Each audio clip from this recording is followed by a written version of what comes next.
कार्यालयी अनुवाद को अद्यतन अधुनातन बनाने के लिए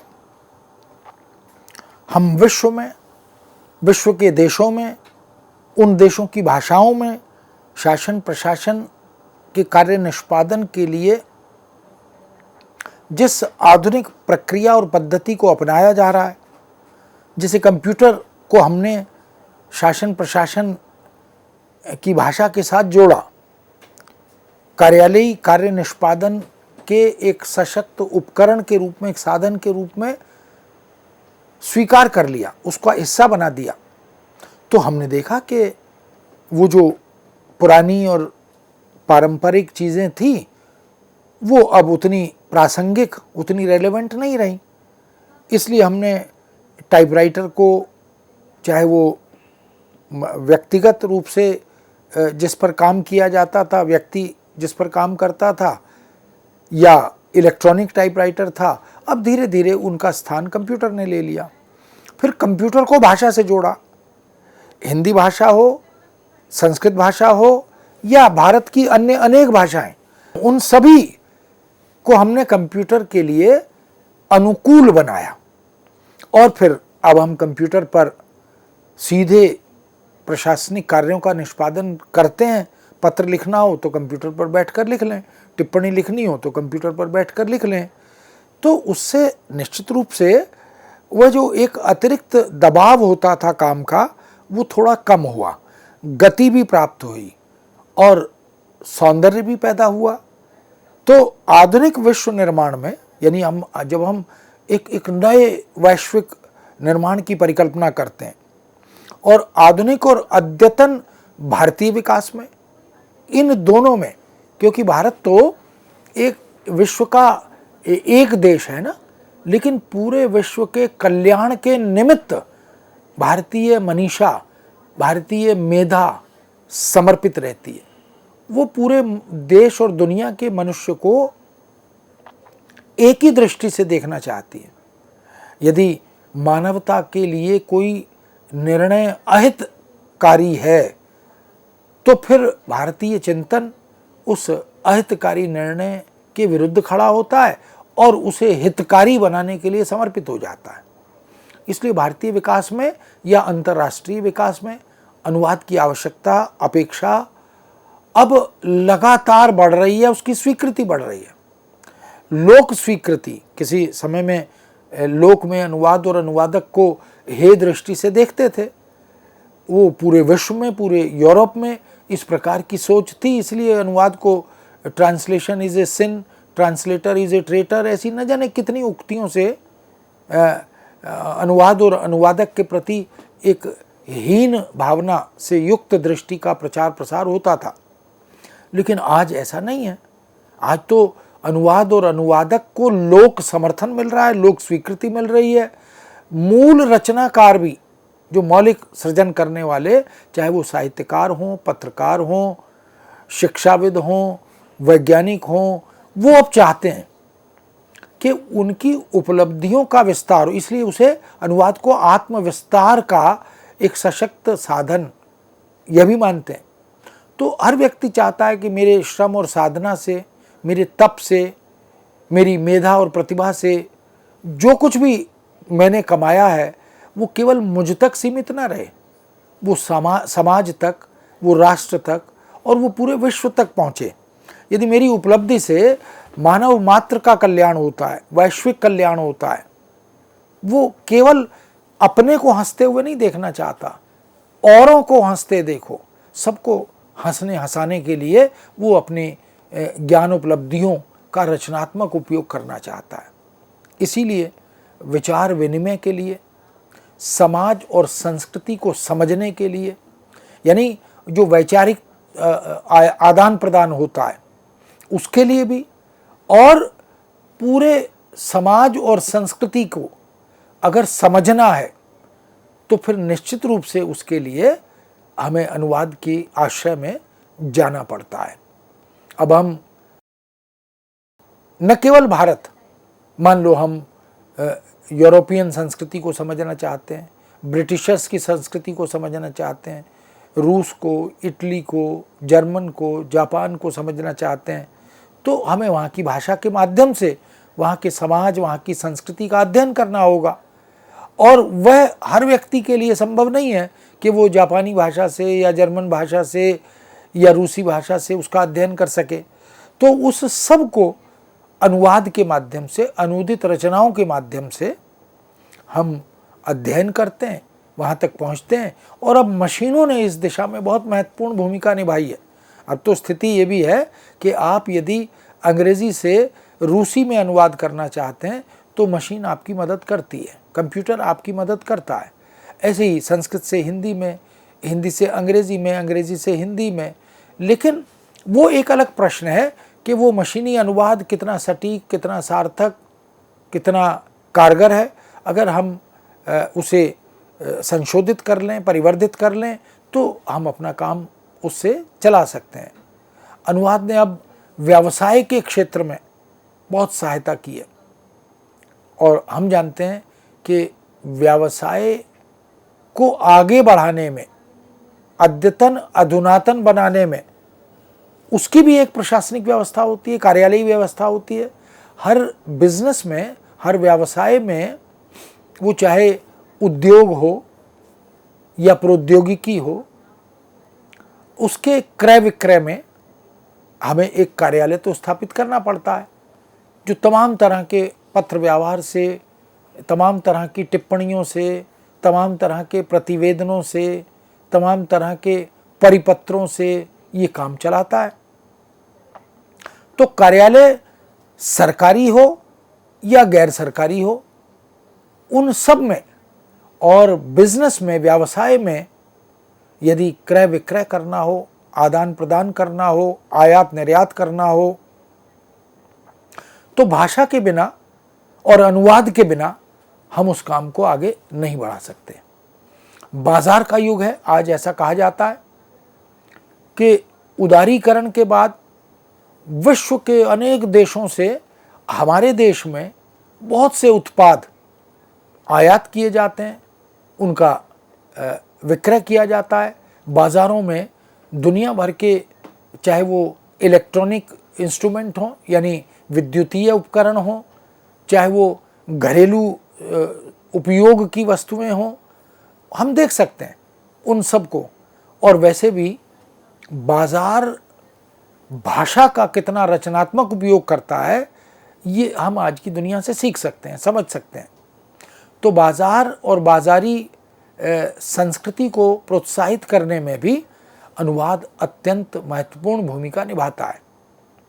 जो देश विदेश के उत्पाद वहाँ की भाषा में निर्मित होकर आते हैं, वो हमारे यहाँ उनकी भाषा में नहीं बिकते, उसका अनुवाद किया जाता है, उसको क्षेत्र के आधार पर भी, क्षेत्रीय भाषा के आधार पर भी अंतरित किया जाता है।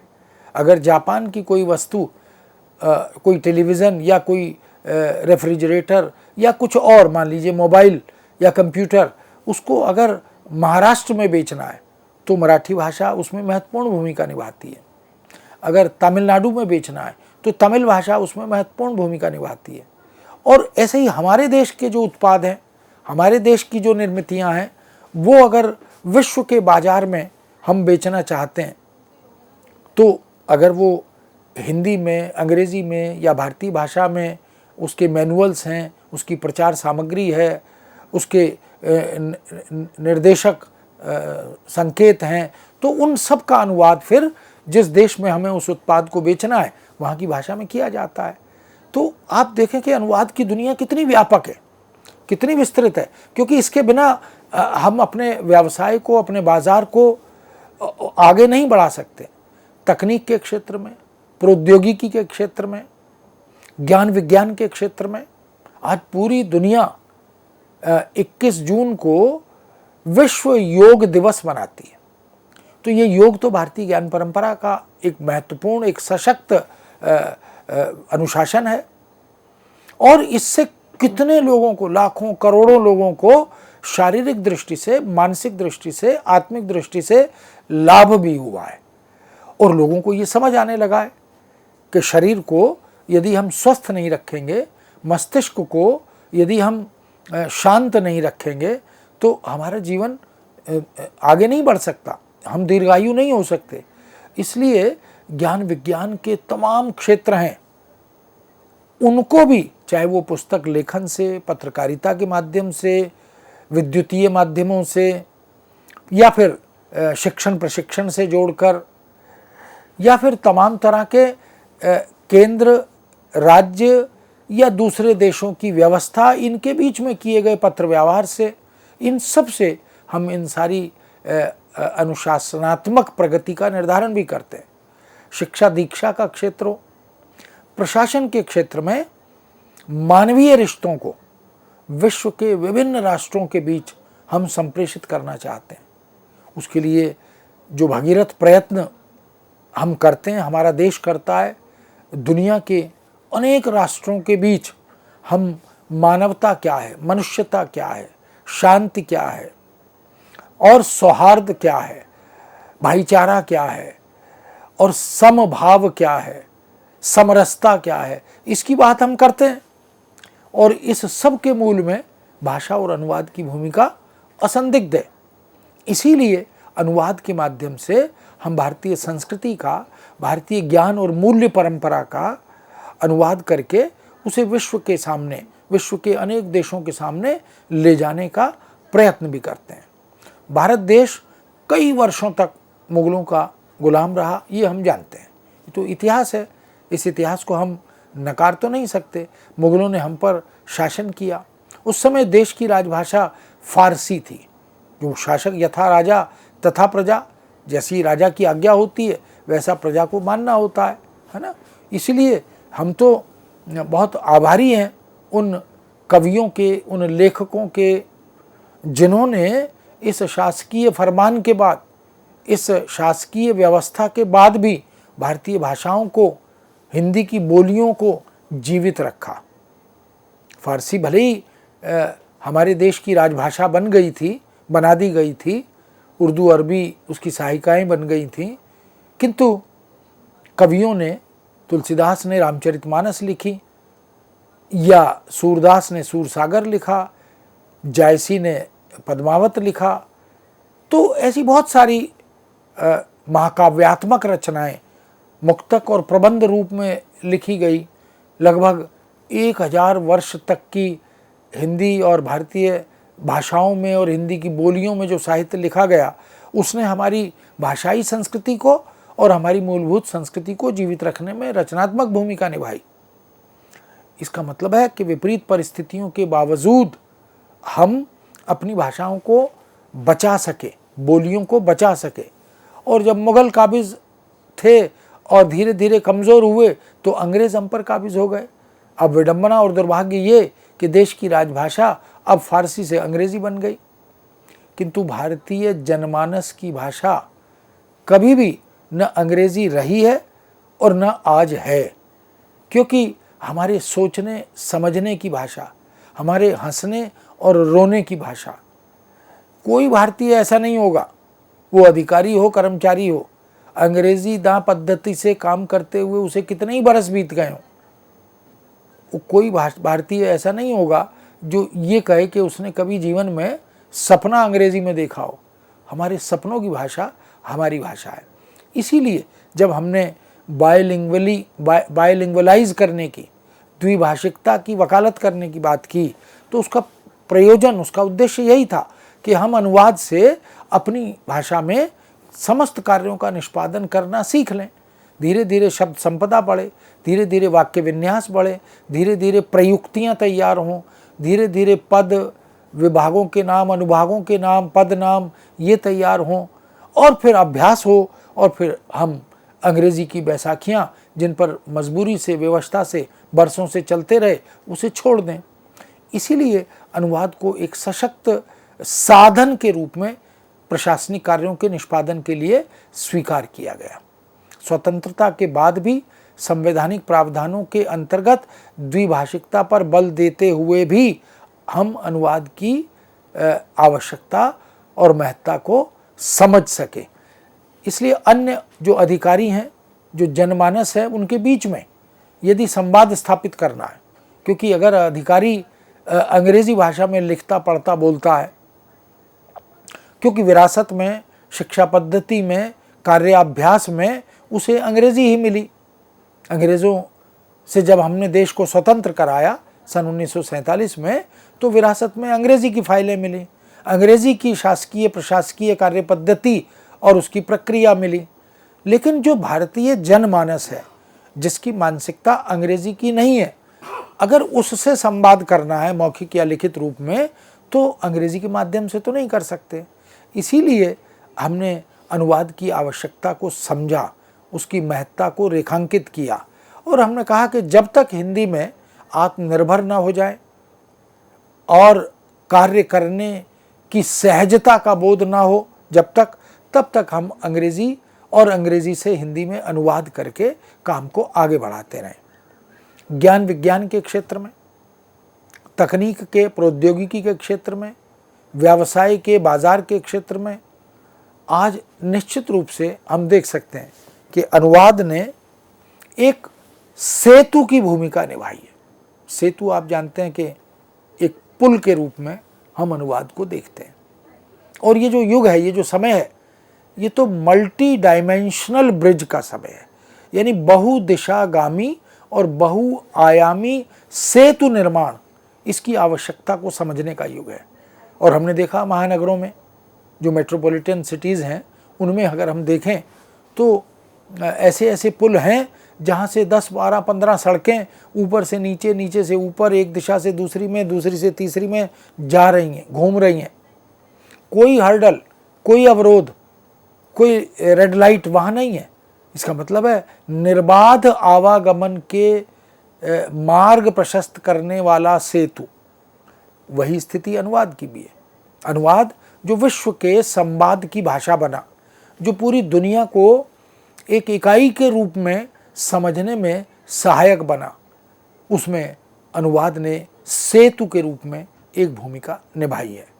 अनेक समृद्ध भारतीय भाषाओं को शासकों ने प्रशासन के क्षेत्र में प्रवेश नहीं करने दिया था, क्योंकि हम गुलाम थे। तुलसीदास ने लिखा, कत विधि सृजी नारी जग माही, पराधीन सपने सुख नाही। वास्तव में जब हम पराधीन थे, जब हम पर आतताई काबिज थे, चाहे वो मुगल थे या अंग्रेज थे, तब तक हमें हमारी भाषा में शासकीय संवाद करने की, शासन प्रशासन के कार्यों के निष्पादन की अनुमति नहीं थी, प्रवेश ही नहीं करने दिया।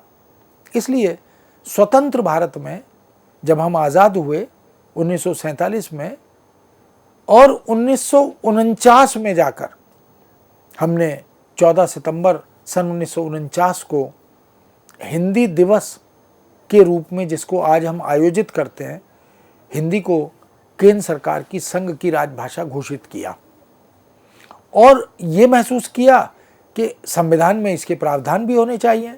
इसलिए अनुच्छेद 343 से अनुच्छेद 351 तक राजभाषा हिंदी और उसके विकास की, उसके प्रयोग अनुप्रयोग की स्थितियां सुनिश्चित हों, इसके लिए बहुत से प्रावधान किए। द्विभाषिकता को स्वीकार किया।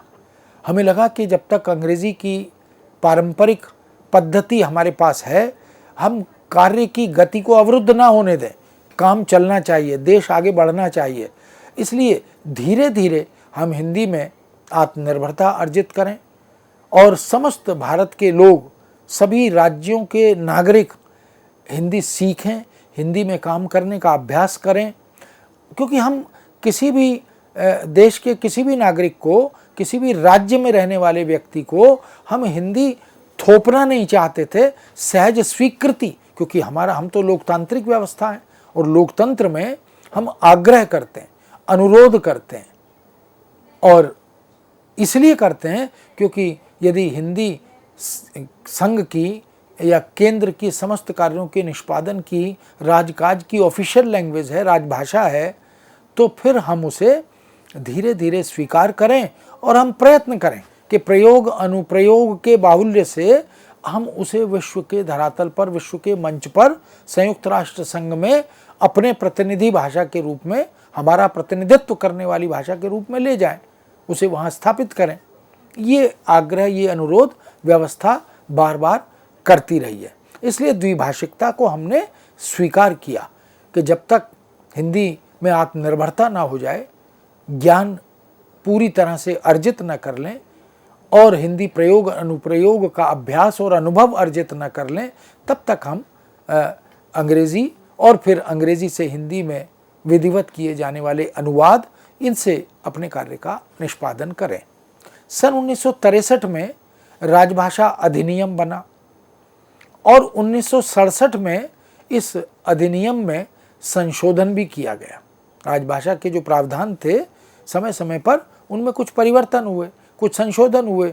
जनमानस के आग्रह और उसके प्रति आक्रोश, इन सब बातों को देखा और तमाम व्यावहारिक समस्याओं का आकलन करने के बाद हमने ये संशोधन, ये अधिनियम ये भी बनाए और संघीय समस्त कार्यों में द्विभाषिकता की स्थिति को अपनाने पर बल दिया कि जितने भी काम हैं कार्यालय में, जो कुछ भी होता है, अगर उसका संबंध मौखिक या लिखित भाषा से है तो हम प्रयत्न करें कि द्विभाषिक रहें, ताकि अधीनस्थ कर्मचारी से लेकर शीर्षस्थ अधिकारी तक और कार्यालय से संपर्क करने वाले जन सामान्य को, भारतीय नागरिक को उस अपने कार्य के निष्पादन में किसी प्रकार की कठिनाई का सामना न करना पड़े। इस देश का किसान हिंदी में किसानी करता है, इस देश का मजदूर हिंदी में मजदूरी करता है, इस देश का सामान्य नागरिक भी अपनी भाषा में वस्तुतः सहज अनुभव करता है। अंग्रेज़ी उसे इस प्रकार से पढ़ाई गई, लिखाई गई, समझाई गई कि जैसे अंग्रेज़ी ही अंतिम विकल्प है, जबकि ये देश तो मल्टीलिंगुअल है, बहुभाषा भाषी देश है। जॉर्ज ग्रियर्सन तो 1618 भाषाओं, उपभाषाओं, बोलियों, उपबोलियों की गणना करके इस देश को दुनिया का सबसे समृद्ध, सबसे अमीर देश बताते हैं। तो हमने निश्चित रूप से हिंदी को राजभाषा घोषित करते हुए उसके भावी भविष्य की को गति देने के लिए द्विभाषिकता को आत्मसात किया, अपनाया और अनुप्रयोग की धारा 3(3) के अनुसार ये हमने प्रयोग अनिवार्य भी कर दिया। किंतु अंग्रेज़ी को भी सरकारी कामकाज के सभी प्रयोजनों के साथ चलते रहने, चलाए रखने का प्रावधान भी कर दिया कि भाई जब तक पूर्णतः हिंदी में कार्य करने की स्थिति न आ जाए, तब तक हम अंग्रेज़ी के माध्यम से भी कार्यों का निष्पादन करते रहें। परिणामतः अंग्रेज़ी हिंदी के रूप में द्विभाषिकता की व्यवस्था लागू हो गई और दीर्घ काल तक चलती रही, आज भी चल रही है। उसी का परिणाम है कि सरकारी आदेश, सरकारी अनुदेश, इन सब का अनुपालन करते हुए हिंदी के प्रयोग को महत्व दिया गया। यानी सरकार की जो मनोइच्छा है, व्यवस्था की जो कामना है, वो यही है कि स्वतंत्र राष्ट्र की अस्मिता की पहचान उसकी भाषा होती है। हमारा देश आज़ाद देश है, लगभग 8 दशक की आज़ादी देख चुके हैं, लेकिन अभी भी हम अपनी किसी भी भाषा से, किसी भी एक भाषा से विश्व के मंच पर अपना प्रतिनिधित्व नहीं कर पाते। क्यों? क्योंकि जो एक संकल्प मजबूत होना चाहिए, जो एक सुदृढ़ इच्छा शक्ति होनी चाहिए, वो हमने कभी दिखाई नहीं। इसीलिए हम धीरे धीरे अब ये चाहते हैं, ये प्रयत्न कर रहे हैं कि सरकारी आदेशों का, अनुदेशों का ईमानदारी से, निष्ठा से अनुपालन करें। राष्ट्रपति के आदेश हैं, जो देश की सबसे बड़ी सत्ता है, सबसे बड़ा व्यक्तित्व है, सबसे बड़ी व्यवस्था है, उनके भी आदेश हैं हिंदी में काम करने के। इसलिए हिंदी के प्रयोग को हम महत्व दें। इसीलिए हमने कार्यालय में अनुवाद की महत्ता को स्वीकार किया और रेखांकित भी किया। सरकार के सभी कार्य, समस्त कार्यों, संकल्पों, आदेशों, नियमों, अधिसूचनाओं, प्रशासनिक और रिपोर्टों, अन्य रिपोर्ट जिनको हम प्रतिवेदन भी कहते हैं, जिनको हम वार्षिक रिपोर्ट के रूप में भी देखते हैं, प्रेस विज्ञप्तियों, संसदीय कागजातों, प्रतिवेदनों, संविदाओं, दस्तावेज़ों, करार, notice, licence, permit, tender, form, विज्ञापन, ये सब अंग्रेज़ी के साथ साथ हिंदी में भी जारी किए जाने का, उसकी अनिवार्यता का निर्णय लिया गया। क्योंकि भाषा यदि दृष्टि के सामने नहीं रहेगी, यदि पठनीय नहीं रहेगी, यदि बोधगम्य बनाना है, भाषा को आत्मसात करना है, तो पढ़ना, लिखना, बोलना, सुनना, ये जो 4 कौशल हैं भाषा के, इनको तो आत्मसात करना ही होगा। इसलिए कार्यालयी सामग्री के ये जितने पक्ष हैं जिनकी चर्चा अभी हमने की, कि वो चाहे संकल्प हो, संकल्प पत्र होता है, आदेश ऑर्डर्स होते हैं, नियम रूल्स एंड रेगुलेशंस होते हैं, अधिसूचनाएं होती हैं और रिपोर्टें होती हैं, प्रेस विज्ञप्तियां होती हैं, प्रेस रिलीज बहुत सारे होते हैं, संसदीय कागजात जो दस्तावेज होते हैं, जो डॉक्यूमेंट्स होते हैं, जो प्रतिवेदन होते हैं, आवेदन होते हैं, संविदाएं होती हैं और एग्रीमेंट होते हैं, अनुबंध पत्र होते हैं, नोटिस होते हैं, लाइसेंस होते हैं, टेंडर होते हैं। आप जानते हैं कि प्रशासन की कार्यप्रणाली में क्रय विक्रय आदि के लिए टेंडर निकाले जाते हैं, परमिट होते हैं बहुत सारे, और बहुत सारे पत्र परिपत्र होते हैं, फॉर्म होते हैं। दिन भर के कार्य निष्पादन की प्रक्रिया में न जाने कितने फॉर्म होते हैं। उन सब को हम अंग्रेजी के साथ साथ हिंदी में भी जारी करें, ये निर्णय लिया गया था। इसलिए ये जो कॉन्स्टिट्यूशनल प्रोविजंस हैं, संविधान में किए गए हिंदी के प्रयोग अनुप्रयोग के जितने प्रावधान हैं, उनमें हमने अनुवाद को बहुत महत्वपूर्ण माना और हमें लगा कि जो सामग्री हमारे पास अंग्रेजी में उपलब्ध है, जो प्रणाली और पद्धति हमारे पास अंग्रेजी में उपलब्ध है, चाहे वो प्रयुक्ति हो, चाहे वो वाक्य विन्यास हो, चाहे वो पत्र और प्रारूप हो, चाहे वो टिप्पण हो, प्रारूपण हो, संक्षेपण हो, पल्लवन हो, कुछ भी हो, या शब्दावली हो जिसमें तमाम तरह के अवधारणात्मक शब्द आदि उनका उल्लेख किया गया हो, उन सब को यदि वो अंग्रेजी में उपलब्ध है तो उनको हिंदी में भी उपलब्ध कराया जाए। बस अंतर इस 8 दशकों के बाद हम देखें तो इतना तो हुआ है कि अब हिंदी जो पहले अंग्रेजी से नीचे होती थी, ऊपर अंग्रेजी होती थी, हिंदी नीचे होती थी, अब हिंदी ऊपर हो गई है और अंग्रेजी नीचे हो गई है। इसके बाद का जो चरण है वो है अब हिंदी स्वतंत्र हो जाए और कहीं अच्छा हो और बेहतर हो, कि ऐसी स्थिति बन जाए कि हम मौलिक सृजन तो हिंदी में करें और ज़रूरत हो, आवश्यकता हो तो अनुवाद अंग्रेजी में करें।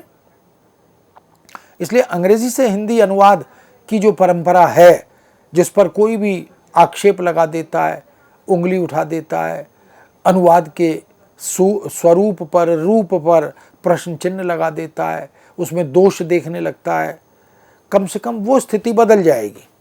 और यदि सृजन हिंदी में होगा, लेखन हिंदी में होगा, प्रारूप हिंदी में बनेंगे, टिप्पणियाँ हिंदी में होंगी, तो फिर उनका अनुवाद अंग्रेजी में होगा। और ये अंग्रेजी की वकालत करने वाले लोग जब अनुवाद करेंगे तो उस पर उंगलियां भी कम उठेंगी। इसलिए हिंदी में मौलिक लेखन को प्रशासन में अब प्रोत्साहित किया जाने लगा है, लेकिन उसमें भी भूमिका महत्वपूर्ण तो अनुवाद की है, अनुवादकों की है, क्योंकि जो कुछ भाव हमने ग्रहण किए हैं, जो इस कार्य प्रणाली को, प्रशासकीय व्यवस्था को जिस किसी रूप में भी हमने स्वीकार किया है, उसका श्रेय तो अंग्रेजी को जाता है, क्योंकि विरासत में हमें अंग्रेजी की ही फाइलें मिली थीं और अंग्रेजी के माध्यम से ही हम कार्य करते रहे थे। लेकिन अब हम चाहे अंग्रेजी से प्रेरणा लेकर करें, चाहे मौलिक रूप से करें, अब हम हिंदी में काम कर रहे हैं। शासकीय प्रशासकीय कार्यों का निष्पादन हम यथासंभव हिंदी में करने का प्रयत्न कर रहे हैं। इस दृष्टि से हम देख सकते हैं कि कार्यालय में अनुवाद, इसकी भूमिका, इसकी महत्ता निश्चित रूप से असंदिग्ध है, उल्लेखनीय है, सराहनीय है। मित्रों, इस विषय को हम यहाँ विराम देते हैं। पुनः आपके समक्ष उपस्थित होंगे। आज्ञा दीजिए। नमस्कार।